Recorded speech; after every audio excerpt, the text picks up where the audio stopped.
Hey guys, I'm Kit Smith. I'm in charge of mesh development for StringKing. We're over here in Xiamen, China at StringKing's mesh facility. We're just finishing up production for Type 4, so I'm going to go give you a tour of where the best mesh in lacrosse is made. This is the front office. This is my desk.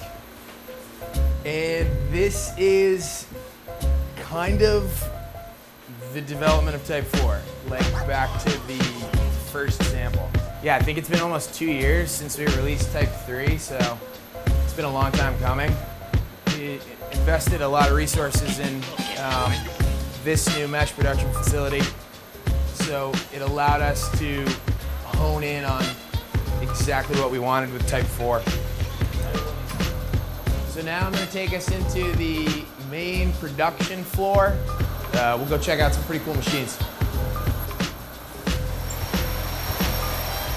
So at the first stage of the operation, all of our custom yarns arrive.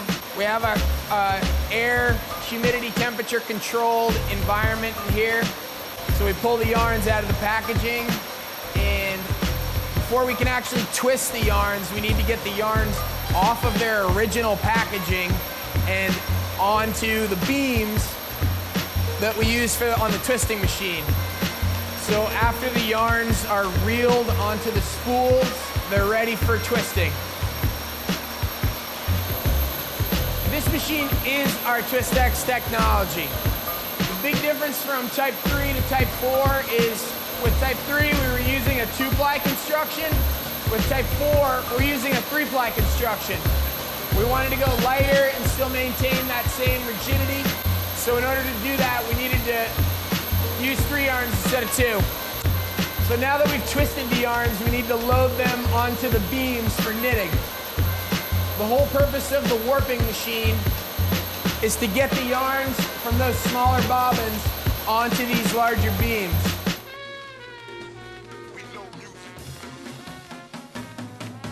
So now that the yarns are on the beams, they get loaded onto our most important machine, our knitting machine.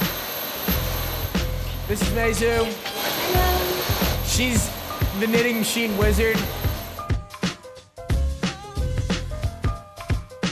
So the yarns are fed over a few different bars, and then they get threaded through these needles.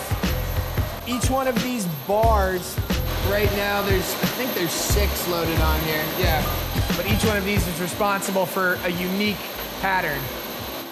So it allows us to do a lot of different things with closing up diamonds, making bigger diamonds, changing the way the mesh stretches in the width direction.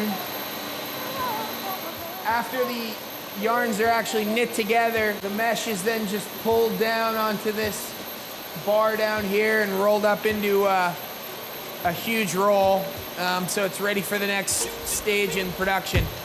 And I have one of those rolls somewhere. Let me go get it. This is what it looks like after it's been rolled up. This is Type 4S, yeah. This is, it's pretty light. It's not even that heavy. So this is pretty much the final product. There's just a few steps left. The next thing that happens to the mesh is it goes through a process that's responsible for our True Diamond technology, which isn't something that we disclose. Obviously the mesh is laser cut to the right length that you normally see it at, and then we apply a light resin injection. So it's been 2 years since we launched Type 3. And over that time, we've worked on building this facility, research, and design.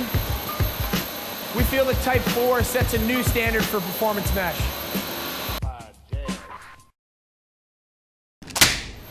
How's the audio with all this going on?